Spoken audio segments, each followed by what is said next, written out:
Si vous êtes juif, chrétien ou musulman, cette vidéo s'adresse à vous et vous devez la regarder jusqu'à la fin. Si vous n'avez pas le temps, veuillez copier le lien pour le garder dans votre bloc-notes ou ajouter la vidéo à vos favoris pour la regarder plus tard. Aujourd'hui, on se retrouve pour la 4e prophétie du Messie et on étudiera également la 5e. On commence avec le texte de Ésaïe 40 du verset 1 au verset 11. Le texte étant long, on ne le lira pas en entier mais on expliquera les versets clés et si vous avez des questions sur certains versets du texte, on vous répondra en commentaire ou par une autre vidéo. Dans ce texte, dès les versets 1 et 2, on observe quelque chose de nouveau avec le pardon au double des péchés.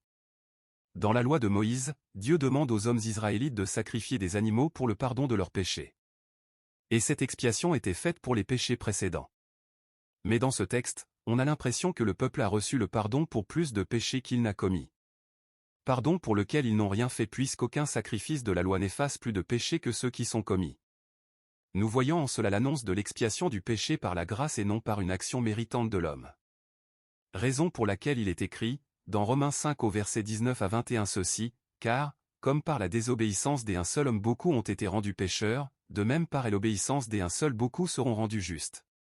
Or, la loi est intervenue pour que l'offense abondât, mais là où le péché a abondé, la grâce a surabondé, afin que, comme le péché a régné par la mort, ainsi la grâce régna par la justice pour la vie éternelle, par Jésus-Christ notre Seigneur. Le point central de ce texte de Romains 5 est au niveau du verset 20 disant que là où le péché a abondé, la grâce a surabondé. Donc contrairement à ce qui est écrit dans la loi, on voit ici un pardon qui surpasse de loin le nombre de péchés commis donnant à l'homme à qui cette grâce est accordée une paix inébranlable.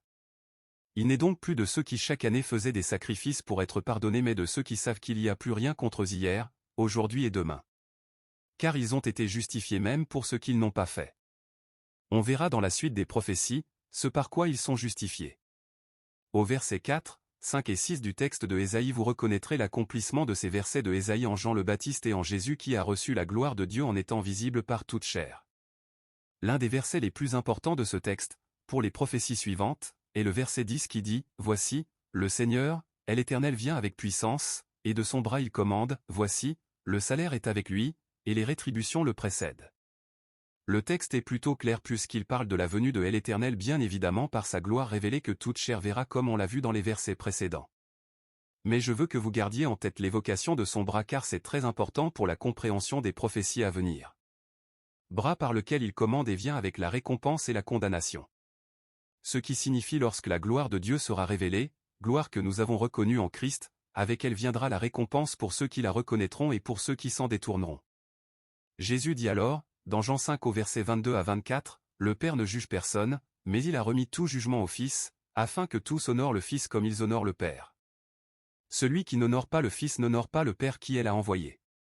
En vérité, je vous le dis, celui qui écoute ma parole, et qui croit à celui qui m'a envoyé, a la vie éternelle et ne vient point en jugement, mais il est passé de la mort à la vie. » Dans ce texte donc, il dit qu'il a reçu le jugement qui est mentionné dans le texte de Ésaïe. Il dit également dans Marc 16 versets 15 à 16, en parlant à ses disciples, « Ceci, allez par tout le monde, et prêchez la bonne nouvelle à toute la création. Celui qui croira et qui sera baptisé sera sauvé, mais celui qui ne croira pas sera condamné. » Passons maintenant à la prochaine prophétie. Toujours dans Ésaïe, au chapitre 42 versets 1 à 8. Là également on va procéder par versets plutôt que de tout lire et tout expliquer ensuite. Donc au premier verset déjà, Dieu parle de son serviteur en annonçant quelque chose de très important pour notre réalité d'aujourd'hui.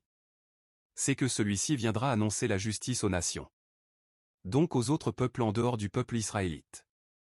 Dans le verset 3 il fait comprendre que celui-ci ne laissera pas tomber ceux qui peuvent encore être sauvés quand il dit « Il ne brisera point le roseau cassé, et il n'éteindra point la mèche qui brûle encore, il annoncera la justice selon la vérité. » Et on a vu dans les Écritures que Jésus délivrait des gens possédés par des démons depuis des années et des personnes malades, infirmes afin que non seulement ils croient en Dieu mais qu'ils servent de témoignage à ceux qui souffrent et désespèrent. Le verset 4 est très important. Puisqu'il révèle que son serviteur vient avec sa loi.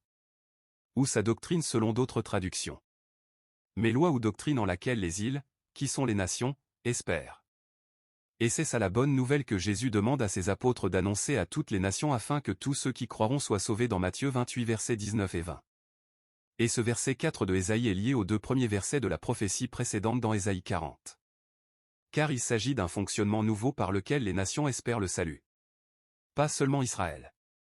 Pour terminer, dans les versets 5, 6 et 7, Dieu rappelle qu'il est le créateur de tous et que par son serviteur dont il parle, il veut rappeler à lui toute la terre. Se révélant, de nouveau et par son serviteur à ceux qui étaient loin de sa lumière, plongés dans les ténèbres et qui se confiaient aux idoles. Idoles auxquelles il fait savoir qu'il n'y a pas de lien entre lui et elle dans le verset 8. Car, en vérité, ceux qui s'adonnent aux idoles le font par rapport à lui le véritable Créateur. Croyant retrouver tout ou partie du Créateur dans ces idoles ou dans ce qui nous entoure et recevoir d'elles leur salut. Qu'ils soient terrestres ou après leur passage sur terre. Ce qui est une pensée véhiculée encore à notre ère. C'est la fin de cette vidéo. Elle contient énormément d'informations sur le Messie et jusque-là, elles correspondent à Jésus et par ce qu'il a eu à faire et dire. Mais ce n'est pas encore suffisant car il faut qu'il corresponde à toutes les autres prophéties d'une manière ou d'une autre avant d'être reconnu comme le Messie. Abonnez-vous donc pour ne pas rater les prophéties suivantes. D'ici là, que Dieu veille sur nous.